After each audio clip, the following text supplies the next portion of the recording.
Hello చిన్ని కన్నయ్యలు, చిట్టి అమ్ములు. నేను మీ నానమ్మని మీకోసమే వచ్చాను. ఏంటి బోరు కొడుతుందా? అయితే నేను వస్తూ వస్తూ మీకోసం ఏం తెచ్చానో తెలుసా? మంచి మంచి కథలు ఈ బుల్లిపెట్టెలోంచి మీకు చెబుదామని తీసుకువచ్చాను.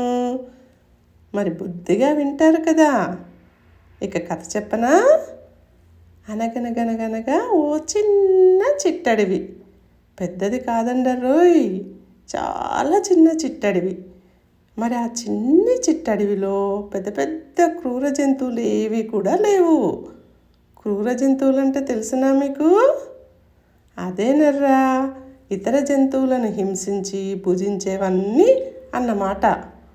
సింహం, తోడేలు, ఎలుగుబంటి ఇలాంటివన్నమాట.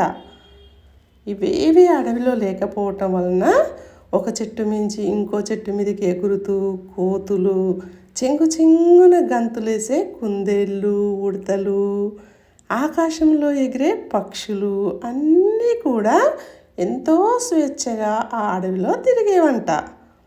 మరి ఓ రోజు ఏమైందనుకున్నారు? ఎక్కడి నుంచో ఓ ఎలుగుబంటి అడవిలోనికి వచ్చి ఈ జంతువులన్నిటినీ హింసించటం మొదలుపెట్టేసింది. ఈ చిన్ని చిన్ని జంతువులన్నింటినీ పాపం అది చంపి తినేస్తుందంట.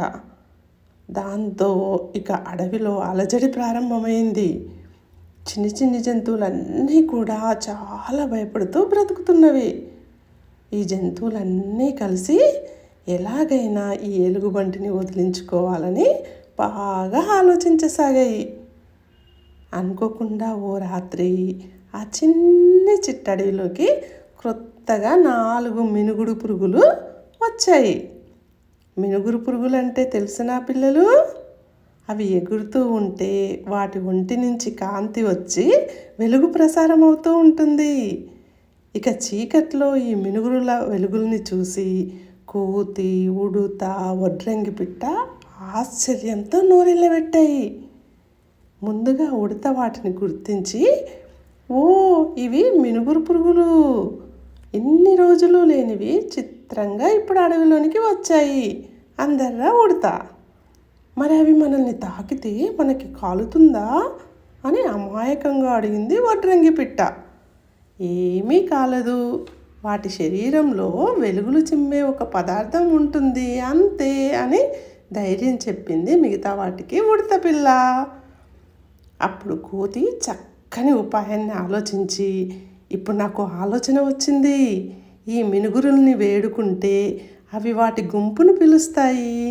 ఆ గుంపు మొత్తాన్ని రాత్రికి ఎలుగుబంటి పడుకునే గుహలోకి పంపిద్దాం. ఎలుగుబంటికి నిప్పంటే భయం కదా, అది అడవిని వదిలేసి పారిపోతుంది అని చెప్పిందర్రా. అంతే, వెంటనే మరి మినుగురులు ఒప్పుకుంటాయో లేదో అని వడ్రంగి పిట్టకు అనుమానం కూడా వచ్చింది. అయితే ఓసారి అడిగి చూద్దాం, ప్రయత్నిస్తే తప్పులేదు కదా, పదండి అందరం కలిసి అడుగుదాం అంది కోతి. వెంటనే కోతి, ఉడుత, వడ్రంగి పిట్ట ఈ 3 కలిసి మినుగుర్ల దగ్గరికి పరిగెత్తుకొని వెళ్ళాయి. వెళ్ళి ఏమన్నాయో తెలుసా? మినుగురు తమ్ముళ్ళు దయచేసి మాకు సాయం చేస్తారా అని అభ్యర్థించాయి. మరి మనకు ఎవరి నుంచైనా ఏదైనా సాయం కావాలంటే ఏం చేయాలి? వాళ్ళని బ్రతిమలాడుకోవాలి కదా. అందుకే ఇవన్నీ 3 కలిసేసి బ్రతిమలాడాయంట. ఏమని? మాకు సాయం చేసి పెడతారా అని చెప్పేసి చక్కగా అభ్యర్థించాయి. మేమే చిన్ని పురుగులం, మా సాయం వీళ్ళకేంటబ్బా అని మినుగురు పురుగులు ఆశ్చర్యపోయి, చెప్పండి మాకు చేతనైన సాయం తప్పక చేస్తాం అన్నాయర్రా. పిల్లలు చూసారా, మినుగురులు చిన్నవైనా ఎంత బాగా చెప్పాయో? అలా ఎదుటివారికి అవసరమైనప్పుడు తప్పక సాయం చెయ్యాలరా.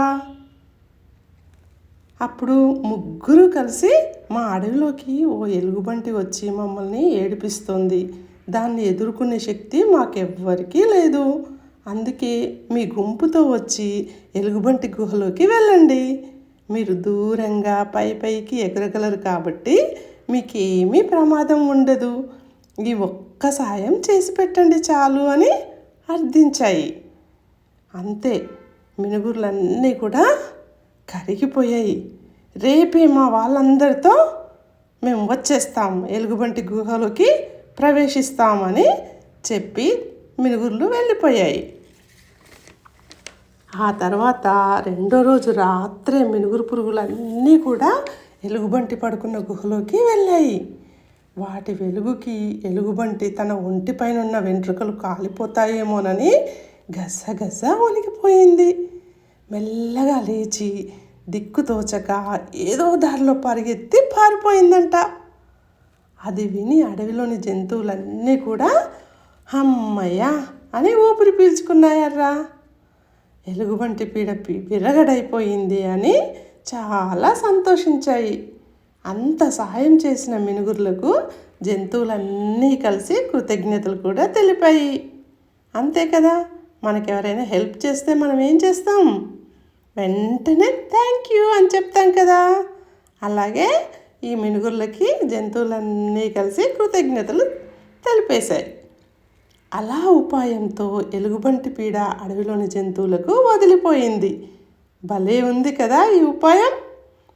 ఉపాయం ఉంటే ఎలాంటి అపాయం నుంచైనా తప్పించుకోవచ్చని మీకు అర్థమైంది కదా ఇప్పుడు. బాగుందా మరి కథ? మరెందుకు ఆలస్యం? వెంటనే చెల్లికి, తమ్ముడికి, స్నేహితులకి అందరికీ చెప్పేసేయండి. వెళ్ళండి. మరి నేను కూడా వెళ్ళిరానా? మరో మంచి కథతో రేపు వస్తానే. అప్పటి వరకు ముద్దులతో మీ నానమ్మ.